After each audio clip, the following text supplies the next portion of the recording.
Apparently the car could catch on fire even in the middle of the night when it's not being used. So we're looking forward to Hyundai getting in touch hopefully very soon to get that fixed. Today I have Marius joining me to share his experience with the Hyundai Tucson that he's owned for the last 4 years in the background here. So Marius, can you tell us which model year you purchased, where it fits in the lineup, and how many kilometres you've done in it so far? Hey everyone. So we filmed this car review back in the start of March 2021. A lot has happened since then. It's the 1st of April now. We got lapel mics, we got owner drive shirts, and I've learned a few things about the Hyundai Tucson recall. So back at the start of February this year, Hyundai Australia issued a recall for 93,000 Hyundai Tucsons. The problem is there's an issue with the assisted braking system, meaning that the car can burst into flames even if it's sitting switched off in your garage. Now, when the recall went out, I knew that there was going to be a lot of people wanting to get their cars fixed, so I hopped on the phone to Hyundai straight away, the same day actually, and checked to see when I could bring my car in. Of course, Hyundai wasn't ready for me then. They said they hadn't received the parts yet. They were just waiting for them, and it'd be just a few weeks, 2-3 weeks, and then I would get a letter telling me when to bring it in. Now it's April, and we're still waiting 2 months later. So I just wanted you to know that before we go ahead with this review. It's a really good car. I'm very happy with it, except for this little experience here where my car could go up in flames. Past Marius, this guy here, he doesn't even have a channel shirt. Past Marius gave the Hyundai Tucson an 8 out of 10, but because of what's not happened since then, I want to adjust my rating ever so slightly. So anyway, enjoy the review and I'll be back in 8 minutes. Yep, so my car is a Hyundai Tucson ActiveX from 2016. It was made in November 2016. And I purchased it in April 2017. So I've had it for about 4 years now, and I've done about 100,000 kilometers. So that's a healthy mileage you've done. So it's obviously your daily driver. Now, how many people do you have in your family? And did you, at the time of your purchase, did you consider any of the other alternatives, any of the competition? Yeah, so we have 3 people in our family, me, my wife and my son, and we have only this car, so it's our single car in the household, so it does get a lot of use. When we bought this one, we also tried the Mazda CX-5 and the Kia, what's his name again? The Kia SUV Sportage, that's it. And yeah, we landed on the Hyundai ActiveX because it has a pretty decent warranty. It drives nicely. The suspension actually is custom tuned here in Australia for Australian conditions. Just having a look around the Hyundai Tucson now, and I can see, the paintwork's still looking nice. They obviously keep it garaged, I'd say. Yeah, that's right. We keep it garaged most of the time. It spends a bit of time outside at the train station every so often, but that's about it. Would you say the styling was part of the reason you chose this car initially? Yeah, we did like the style as well. It's back in 2016, 17 at least, it was pretty modern looking, and the new one coming out this year looks even better, but we did like the style of it. Any plans to upgrade when the new model comes out? Or? We're still debating whether we want a 7-seater to take family around as well, but Sure. I do like the Hyundai Tucson and wouldn't mind getting that one again. Okay, I see you've got a tow bar on there from a Hyundai by the looks. So do you do much in the way of towing? We have a little trailer at home, a 7x4 trailer, so we do a fair bit of towing actually. You wouldn't want to tow it in eco mode, but when you tow a trailer, if you flick it into normal or even sports mode, it generally has enough grunt to get around. Just have a look at your wheels there. So you've got some nice looking alloy wheels, and how big are those ones? 18-inch. 18-inch wheels. Yeah. Okay, and you've got some nice tyres, the Michelin tyres. Are they the originals, or have you gone through some tyres? Yeah, the car came with Nexon tyres, and I got a good 60,000 kilometers out of that. Okay, that's pretty good. And then we swapped to the Michelins. It's the Primacy 4. And they're good tires. They're really quiet. They got really good braking performance, both when they're new and when they're old. So I was pretty happy with that upgrade. Oh, let's have a look in the boot. How have you found it in terms of being able to haul all your luggage around and going on trips and that sort of thing?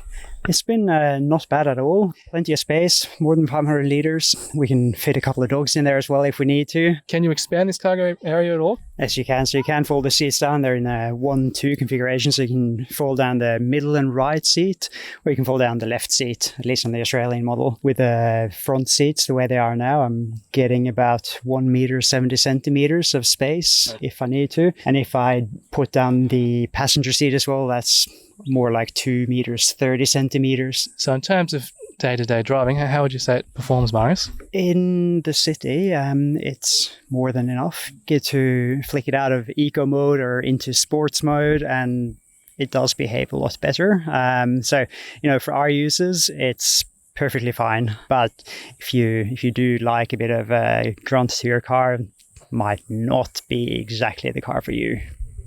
And in terms of fuel economy, so I think they did quote around 8 litres per 100 or thereabouts. What would you be averaging? So we were sold on about 7.9 litres per 100 kilometres for mixed driving. On the highway, at least when the car was new, we did get down to around the 6.5 to 7 litre mark per 100 kilometres.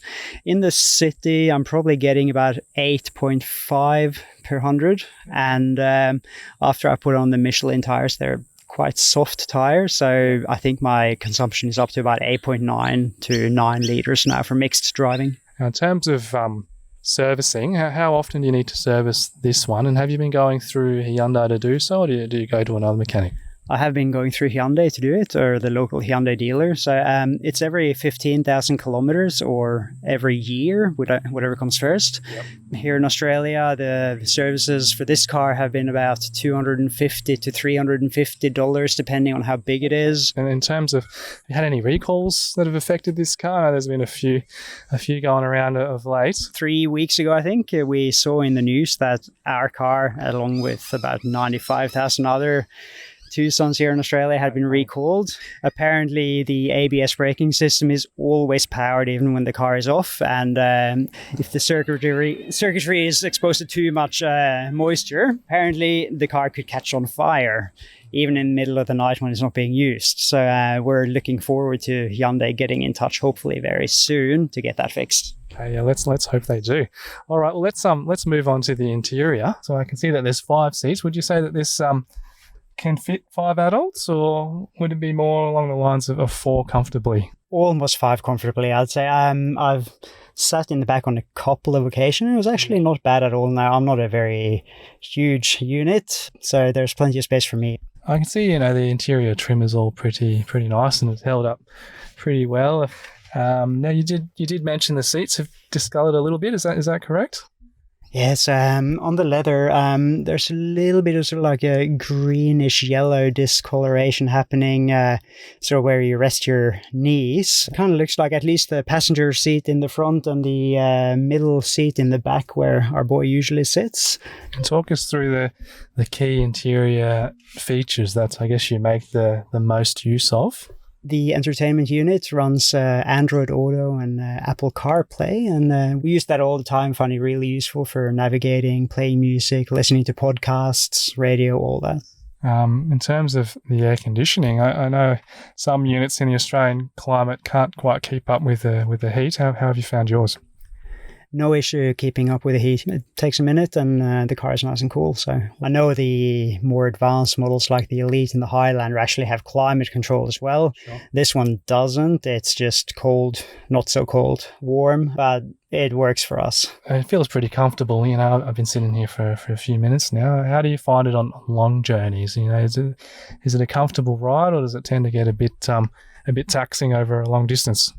That's probably another reason why we picked this car, because the seats are actually really quite comfortable. I read, some of the new car reviews, and they did say they found the petrol power plant to be a little underpowered. Would you agree with that advice?